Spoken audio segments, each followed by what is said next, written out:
Hello दोस्त, नमस्कार। मैं अर्जुन कुमार आप सभी को हरेंद्रा क्लासेज में स्वागत करता हूं। तो उम्मीद करते हैं कि आप सब अच्छे होंगे। पहले आप चैनल को सब्सक्राइब कर लीजिए, बेल आइकन को ऑन कर लीजिए और सेशन को जितना हो सके उतना शेयर कीजिए। और जो होमवर्क दे रहे हैं आप उसका आंसर बताइए, ताकि हम लोग भी हम समझें कि हाँ, जो हम होमवर्क दे रहे हैं आप उसको बना रहे हैं। जितने लोग भी देख रहे हैं इस सेशन को, तो आइए जो होमवर्क हम दिए थे उसका सोल्यूशन करते हैं। कह रहा है कि रुस्तम और प्रीतम का औसत उम्र 39 वर्ष है। कितना है? रुस्तम और प्रीतम का जो औसत दिया है, तो औसत उम्र जो कितना है 39 वर्ष है। तो इसका टोटल उम्र कितना हो जाएगा? तो 2 से इसमें हम 39 में 2 से गुना करेंगे तो 9 दूनी 18, 6 1 7, यानी 78 हमारा इसका हो जाएगा। और कितना हो जाएगा? प्रीतम और गीतम का देखिए, प्रीतम और गीतम कितना दिया है? 28 दिया है, तो 28 दूनी इसका 56 हो जाएगा। और आगे क्या करें? रुस्तम और गीतम का औसत कितना दिया है? औसत उम्र 34 वर्ष, तो इसका हो जाएगा टोटल 68 वर्ष। और हम इन तीनों का जोड़ते हैं। मान लीजिए समीकरण 1, 2 और समीकरण 3 मान लिए, तो तीनों समीकरणों को हम जोड़ते हैं, ऐड करते हैं, तो हमारा 2 into R plus P plus G बराबर कितना आएगा? 8 दूनी 16, 8 दूनी 16, 6 22 के 2 हाथ में लगा दो, और 7 2 9, 9 5 14, 14 6 20, 20। तो यहाँ से 2 से हम 2 काट देंगे, तो are plus P plus G बराबर कितना आ जाएगा? 101, यानी 101। अब यहाँ से देखिए क्या पूछ रहा है। अब यहाँ से हम निकालेंगे रुस्तम, प्रीतम और गीतम का उम्र, तभी तो हमें मालूम चलेगा कि कौन इसमें बड़ा है और कौन छोटा है। तो आइए हम देखते हैं। यहाँ पर सबसे पहले हम रुस्तम को निकालते हैं। तो रुस्तम को जब हम उम्र निकालेंगे तो 101 में से कितना घटाएंगे? 101 में से हम P प्लस जी का मान घटाएंगे। P प्लस जी का मान कितना है? 56 है। तो इसमें से 56 अगर हम घटाते हैं तो कितना हो जाएगा? 11 में से 6 गया 5, ठीक, और 9 में से 4 गया, 9 में से 5 गया, 9 में से 5 गया 4, 45 हो गया। और हम यहाँ पर फिर अगले जी को घटाते हैं, P को घटाते हैं, P का मान निकालेंगे। तो इसमें से हम P का जब यहाँ पर देखिए मान निकाल रहे हैं, तो P के मान हम 101 में से किसको घटाएंगे? R प्लस जी का। R प्लस जी का मान कितना है? यहाँ पर 68 है। जब 68 है तो 68 कितना हो जाएगा यहाँ पर? तो 68 2 70, यानी 32 1 33 हो जाएगा। ये 33 हो गया, ठीक। और यहाँ पर आगे क्या बच गया? जी। जब जी का वैल्यू जब बच गया तो जी का वैल्यू निकालने के लिए 101 में से हम कितना घटाएंगे? R प्लस पी का वैल्यू कितना दिया है? 78, 78। तो 78 में हम 2 देते हैं तो 80, यानी उधर हो गया 20, 22 और एक 23। तो सबसे कम उम्र किसका हुआ है? गीतम का। जी का वैल्यू सबसे कम हुआ है। अब क्या बोल रहा है इसमें? तो 10 वर्षों के बाद सबसे छोटे का उम्र क्या होगा? तो अभी वर्तमान में इसका 23 है, और इसमें हम 10 जोड़ देंगे तो हमारा उम्र कितना हो जाएगा? 33 वर्ष हो जाएगा, जो कि ऑप्शन नंबर सी हमारा आंसर हो जाएगा। तो उम्मीद करते हैं कि आपको क्वेश्चन समझ में आया होगा। तो आइए हम लोग अगले सवाल की ओर बढ़ते हैं। हमने जो क्वेश्चन दिया था आप लोग को बनाने के लिए, तो उसका सोल्यूशन करा दिए हैं। 33 आंसर आ रहा था। आप लोग जो हम लोग दे रहे हैं क्वेश्चन बनाने के लिए होमवर्क में, तो आप उस क्वेश्चन को बनाइए, बनाकर आंसर पिन कीजिए, कमेंट बॉक्स में बताइए, ताकि तभी तो हम लोग जाने कि हाँ आप क्वेश्चन सही बना रहे हैं या गलत बना रहे हैं। तो आप क्वेश्चन को बनाने का प्रयास करें। तो आइए हम लोग आज के सेशन का पहला सवाल देख रहे हैं। कह रहा है कि x² - 3x + 1 बराबर 0 है, तो x² + 1/x का मान क्या होगा? तो सबसे पहले x² + 1/x का मान निकालने के लिए हम क्या करेंगे कि वो x + 1/x के फॉर्मेट में हम इसको चेंज करेंगे। तो उस चेंज को लाने के लिए क्या करेंगे कि दोनों तरफ हम x से भाग देंगे। देखिए दोनों तरफ अगर हम x से इसमें भाग देते हैं, आपको हर चीज़ लिखना नहीं है। ये नहीं कि हम यहाँ पर एक सेंटेंस लिखे कि x से दोनों तरफ भाग देने पर, ऐसा हर चीज़ आप कॉम्पिटिटिव एग्जाम का तैयारी कर रहे हैं, 9 10 का तैयारी नहीं कर रहे हैं। तो दोनों तरफ हम x से भाग देंगे तो यहाँ पर क्या बचेगा? x - 3 + 1/x बराबर 0। तब देख रहे हैं कि यहाँ पर x + 1/x का मान हमारा कितना आ गया? 3 आ गया। अब स्क्वायर करने पर दोनों तरफ यहाँ हम लिख दे रहे हैं, दोनों तरफ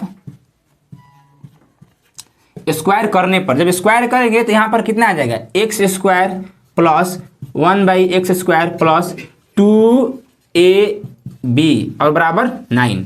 तो यहाँ देख रहे हैं कि x से और x कट जाएगा, क्योंकि ये गुना में है। जब x से x कट जाएगा तो यहाँ पर कितना होगा? बराबर x² + 1/x² बराबर 9, अब माइनस 2 जाएगा उधर घट जाएगा, 2 घटेगा तो कितना हो जाएगा 7। तो एक्स स्क्वायर प्लस 1/x बराबर 9 माइनस 2 यानी बराबर 7।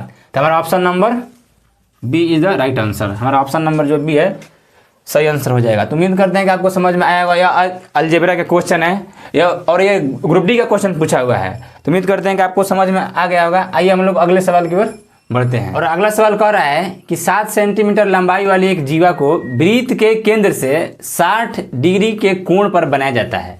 तो वृत्त की त्रिज्या बताएं, वृत्त की त्रिज्या बताएं। देखिए ये ALP जो है रेलवे का पूछा हुआ क्वेश्चन है, समझे। तो आइए इसको देखते हैं। हम कह रहा है कि 7 सेंटीमीटर लंबाई वाली एक जीवा को, क्या बोल रहे हैं 7 सेंटीमीटर कितना है, जीवा है। तो पहले सबसे पहले वृत्त बनाएंगे और इसमें हम जीवा बनाएंगे। जीवा की लंबाई कितना है ए, और भी लंबाई कितना है इसका 7 सेंटीमीटर है, और ये इसका ओ सेंटर है। तो कह रहा है कि 7 सेंटीमीटर लंबाई वाली एक जीवा को वृत्त के केंद्र से 60 डिग्री के कोण पर बनाया जाता है। ये जो वृत्त का केंद्र है इस पर कितना डिग्री का कोण बना रही है, ये जो जीवा है ये 60 डिग्री का कोण बना रही है, 60 डिग्री का कोण बना रही है। तो वृत्त की त्रिज्या बताएं। तो सबसे पहले हम देखेंगे कि त्रिभुज AOB, जो AOB है, आइए जो देख रहे हैं OB और OA आपस में बराबर है। जब ये बराबर हैं तो ये क्या है, त्रिज्या है। तो कितना डिग्री होगा, ये भी 60 डिग्री होगा और ये भी 60 डिग्री होगा, ठीक। क्योंकि जब दो भुजाएं बराबर हैं तो इनका कोण भी बराबर होगा। जब किसी त्रिभुज के एक कोण 60 डिग्री का है तो अन्य दो जो कोण है कितना डिग्री का होगा, 120 डिग्री का होगा। और ये बराबर हैं तो कितना 60 डिग्री का कोण हो जाएगा। तो यहाँ पर देख रहे हैं कि AOB जो है एक समबाहु त्रिभुज बन गया। जब समबाहु त्रिभुज बन गया तो इसकी समबाहु त्रिभुज की सभी भुजाएं क्या होती है, बराबर होती है। जब सभी भुजाएं बराबर होती हैं तो ये भी 7 सेंटीमीटर हो जाएगा और ये भी 7 सेंटीमीटर हो जाएगा। तो हमारा AO 7 सेंटीमीटर हो जाएगा और OB भी 7 सेंटीमीटर हो जाएगा। तो यहाँ पर त्रिज्या पूछ रहा है, तो त्रिज्या का मान हमारा कितना हो जाएगा, 7 सेंटीमीटर, जो कि ऑप्शन नंबर सी। क्योंकि त्रिज्या जो OB है वो भी एक त्रिज्या है और जो OA है वो भी एक त्रिज्या ही है। तो हमारा त्रिज्या कितना हो जाएगा, 7 सेंटीमीटर, इसका आंसर हो जाएगा। उम्मीद करते हैं कि आपको जो क्वेश्चन है समझ में आ गया होगा। हम लोग अगले सवाल की ओर बढ़ते हैं। और अगला सवाल कह रहा है हमारा, यदि 4 sin स्क्वायर थीटा माइनस 3 बराबर 0 है और थीटा न्यून कोण है। थीटा क्या है, न्यून कोण है। न्यून कोण क्या होता है, जो 90 डिग्री यानी 90 डिग्री से छोटा होता है। तो cot square theta plus ten square theta का मान बताएं। तो यहाँ से हम देखेंगे, आइए इस क्वेश्चन को सॉल्व करते हैं। ये जितने भी क्वेश्चन है ना हम लिख नहीं रहे हैं, जितने भी क्वेश्चन है रेलवे का पूछा हुआ क्वेश्चन है, किसी RPF में, तो ग्रुप डी में, NTPC में, ALP में, टेक्नीशियन में, इसीलिए हम वहाँ पर बार बार लिख नहीं रहे हैं। तो आइए हम इस क्वेश्चन को देखते हैं। कह रहा है कि 4 sin स्क्वायर थीटा माइनस 3 बराबर 0 दिया है। तो साइन स्क्वायर थीटा, यहाँ से एक स्टेप को आप कम कीजिए। साइन स्क्वायर थीटा बराबर कितना हो जाएगा, 3 जाकर उधर प्लस हो जाएगा, 3/4। और यहाँ से साइन थीटा फिर क्या हो जाएगा, √3/2। क्योंकि जब रूट हटेगा तो जो यहाँ से स्क्वायर हटेगा तो रूट में आएगा, और 4 रूट का होता है 2। तो यहाँ पर देख रहे हैं कि साइन थीटा बराबर √3/2, यानी कितना का मान साइन थीटा में आप जाइएगा तो √3/2 कितना होता है, तो थीटा बराबर हमारा 60 डिग्री पर होता है, √3/2। जब थीटा का मान हमारे यहाँ 60 डिग्री हो गया तो आइए हम इसमें थीटा का मान पहले रखते हैं। Cot square 60 degree plus tan square 60 degree. तो कॉट स्क्वायर 60 का मान कितना हो जाएगा, 1/√3 का whole square, plus tan square 60 का मान कितना हो जाएगा, √3 का होल स्क्वायर। तो देखिए यहाँ पर स्क्वायर हटेगा तो 1/3, और यहाँ से रूट हटेगा तो 3 आ जाएगा, क्योंकि स्क्वायर है। तो 3 के 9 1 10, 10/3। तो हमारा 10/3 इस क्वेश्चन का आंसर हो जाएगा, जो कि ऑप्शन नंबर कितना है, डी है, सॉरी सी है। Option number C is the right answer of this question. तो उम्मीद करते हैं कि आपको ये जो ट्रिग्नोमेट्री का सवाल है समझ में आ गया होगा। आइए हम लोग अगले सवाल की ओर बढ़ते हैं और अगला सवाल देखते हैं। तो आइए दोस्त हम लोग अगले सवाल को देखते हैं। अगला सवाल क्या कर रहा है, देखिए प्रॉफिट एंड लॉस से है, यानी लाभ हानि से है। अगला सवाल कह रहा है कि एक वस्तु पर लाभ जो है क्रय मूल्य का 230% है। यदि क्रय मूल्य 50% बढ़ जाता है लेकिन विक्रय मूल्य समान रहता है तो नया लाभ क्या होगा? क्या कर रहा है क्वेश्चन, एक वस्तु पर जो लाभ है वो क्रय मूल्य कितना है? 230% है। यदि हम मानते हैं कि जो हमारा सीपी है, कॉस्ट प्राइस है, 100 है, तो प्रॉफिट कितना हो रहा है? लाभ जो है क्रय मूल्य का 230% है, तो लाभ जो 100 का 230% निकालेंगे तब जानते हैं यहाँ पर कितना होगा? 230 होगा। लेकिन क्या यहाँ पर क्या कर रहा है फिर, यदि क्रय मूल्य 50% बढ़ा दिया जाए, अब नया क्रय मूल्य जो सीपी है वो नया कर रहा है, कितना कर रहा है कि 50% बढ़ा दिया जाए, तब क्रय मूल्य नया कितना हो गया? 150 हो गया, ठीक। लेकिन विक्रय मूल्य जो है वो समान रहता है। तो पहले देखिए यहाँ पर विक्रय मूल्य कितना था, क्रय मूल्य हमारा 100 है और हमारा लाभ कितना हो रहा है? 230 का, तो विक्रय मूल्य कितना हो जाएगा? 330 हो जाएगा। तो यहाँ पर फिर क्या कर रहा है कि विक्रय मूल्य जो है हमारा समान रहता है। विक्रय मूल्य जो हमारा पहले था वो अब भी विक्रय मूल्य उतना ही है। क्रय मूल्य कितना है? 150 है और विक्रय मूल्य हमारा कितना है? 300। यहाँ पर कितना था? 330। विक्रय मूल्य अभी हमारा वही है, सेम ही है। तब यहाँ से पूछा है कि अब नया लाभ कितना होगा। तो नया लाभ के लिए हम क्या करेंगे, यहाँ से हम रेशियो ले लेंगे, 0 से 0 कटा दिए। देखिए 15 से 33 हो गया। तो जब 15 से 33 हो गया तो कितना का वृद्धि हुआ है? 15 दूनी 30 और 3 यानी 18 का वृद्धि हुआ है ना। 18/15 और गुना 100। तो यहाँ से 3 से कटाएंगे हम 6 बार में और 3 से कटाएंगे 5, 5 से कटा दिए 20 यानी 6 120। तो यहाँ पर जो हमारा आंसर है 120% आ जाएगा, जो कि ऑप्शन नंबर सी है। तो ऑप्शन नंबर सी इस क्वेश्चन का आंसर हो जाएगा। उम्मीद करते हैं आपको समझ में आ गया होगा। आइए एक बार इसको हम एक बार दोबारा से और एक्सप्लेन कर दे रहे हैं।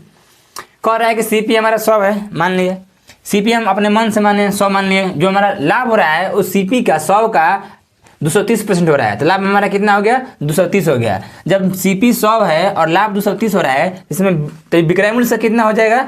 330 रुपये हो जाएगा।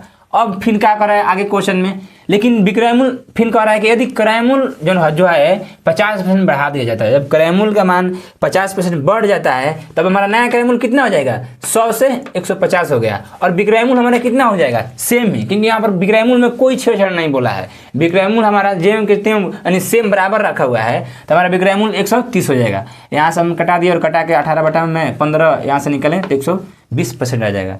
तो उम्मीद करते हैं कि जो क्वेश्चन है समझ में आ गया होगा। आइए हम लोग अगले सवाल की ओर बढ़ते हैं। और अगला सवाल हमारा क्या करा है ये भी देखिए, क्वेश्चन पूछा हुआ है और देखिए कितना टाइम लेता है इस क्वेश्चन को बनाने में। आप कितना टाइम लेते हैं क्वेश्चन को बनाने, इसलिए हम लोग होमवर्क देते हैं ताकि आप कितना समय ले रहे हैं बनाने में और किस मेथड से बना रहे हैं। जो होमवर्क दिया जा रहा है आप उसको बनाएं और बनाकर उसका कॉमेंट बॉक्स में आंसर बताएँ इतना आंसर आ रहा है। तो आइए हम लोग देख रहे हैं इस सवाल को। दो नाव क्रमशः 36 किलोमीटर प्रति घंटा और 54 किलोमीटर प्रति घंटा की गति के साथ एक दूसरे की ओर यात्रा कर रहे हैं। जब कोई भी नाव हो या व्यक्ति हो या ट्रेन हो, जब एक दूसरे की ओर यात्रा करते हैं तो उनका स्पीड क्या होता है? जुड़ जाता है। लेकिन जब वो एक ही और एक दूसरे को फॉलो करेंगे, एक आगे से चल रहा है और एक पीछे से चल रहा है, एक ही दिशा में जब दोनों चलेंगे तो उनका स्पीड क्या होता है? घट जाता है। तो ये क्या कर रहे हैं? एक दूसरे की ओर बढ़ रहे हैं। तो उनके टकराने के 1 सेकंड पहले दोनों नावों के बीच की दूरी क्या होगी? 1 सेकंड पहले कर रहा है, तो हमारा टाइम यहाँ पर कितना दिया है? 1 सेकंड। और स्पीड क्या कर रहा है? स्पीड कितना दिया है? 36 किलोमीटर प्रति घंटा और 54 किलोमीटर प्रति घंटा। तो दोनों नावों के 1 सेकंड पहले दूरी क्या होता है? तो यहाँ पर देखिए हम दूरी बराबर क्या निकलेंगे? दूरी बराबर क्या होता है? चाल गुना में समय। तो चाल हमारा क्या हो जाएगा? चाल जो है यहाँ पर हमारा क्या हो जाएगा? तो चाल हमारा हो जाएगा 36 प्लस 54। हम ऐड कर देंगे क्योंकि वो जो दोनों है एक दूसरे की ओर आ रहा है तो ऐड होगा। और ये जो किलोमीटर प्रति घंटा में है और हमारा आंसर है मीटर में पूछा हुआ है। जो मीटर में पूछा हुआ है तो हम सब में मीटर लगा देते हैं। मीटर में पूछा हुआ है तो हम इसको मीटर पर सेकंड में करेंगे और 5/18 से गुना करेंगे, ठीक। तो ये हमारा टोटल चाल आ गया और चाल को हम समय से गुना करते हैं। समय कितना दिया है? 1 सेकंड दिया हुआ है, तो यहाँ पर दूरी निकल जाएगा। तो और आगे देखिए 36 और 54 कितना होगा? 54 में अगर हम 6 देते हैं तो 60 होता है। 60 और 30 90 गुना 5/18 गुना 1, 18 5 90 यानी 25 25 मीटर हमारा आंसर हो जाएगा, जो कि ऑप्शन नंबर कहाँ है? Option number C. Option number C is the right answer of this question. तो बताइए इस क्वेश्चन को बनाने में हार्डली कितना लगा? 10 सेकेंड। 10 से 15 सेकंड हम मान सकते हैं। अगर जो लड़का बना रहा है, प्रैक्टिस कर रहा है, जो मेथड पढ़ा हुआ है, बेसिक उसका क्लियर है, तो डायरेक्ट पढ़ते ही आंसर सिर्फ मार देगा। तो उम्मीद करते हैं आपको जो क्वेश्चन समझ में आया होगा। आइए हम लोग अगले सवाल की ओर बढ़ते हैं। अगला सवाल क्या कर रहे हैं, देखिए ये पूछा हुआ क्वेश्चन है और अब देखिए 10 सेकंड का सिर्फ क्वेश्चन है, लेकिन आइए बनाते हैं। कह रहा है कि यदि एक विशिष्ट राशि जो है 6 वर्षों में चक्रवृद्धि ब्याज पर 3 गुना हो जाती है, तो कितने वर्षों में जो राशि है 81 गुना हो जाएगा। देखिए 6 वर्ष में कितना गुना हो रही है, 3rd टाइम हो रही है। तो ये कितने टाइम में यानी कितने वर्षों में ये 81 गुना हो जाएगी। तो 81 गुना लाने के लिए हम 3 का बेस में लाएंगे, यानी 3 का क्यूब में लाएंगे। तो कितना आएगा यहाँ पर, 3 का पावर 4 अगर करेंगे तो 81 आएगा। ठीक, तो जो यहाँ पर 6 है और ये पावर है, 3 का जो पावर है इसको हम मल्टीपल कर देंगे और मल्टीपल करेंगे तो हमारा टाइम कितना आ जाएगा, x बराबर 6 गुना 4, 6 चौके 24। तो ये जो टाइम है कितने वर्षों में, यह 81 गुना, स्वयं की 81 गुना हो जाएगी। तो हमारा आंसर कितना हो जाएगा, 24, जो कि 24 गुना में ये अपने आप को 81 गुना हो जाएगी। तो उम्मीद करते हैं कि आपको समझ में आया होगा। तो आइए दोस्त हम लोग अगले सवाल की ओर बढ़ते हैं और अगला सवाल को हम होमवर्क में दे दे रहे हैं। आप होमवर्क में इसको बनाकर बताइए कितना आंसर आ रहा है।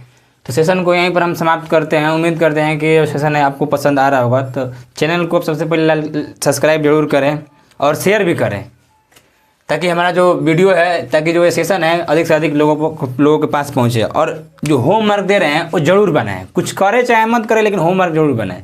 चलिए हम लोग सेशन को यहीं पर समाप्त करते हैं। धन्यवाद।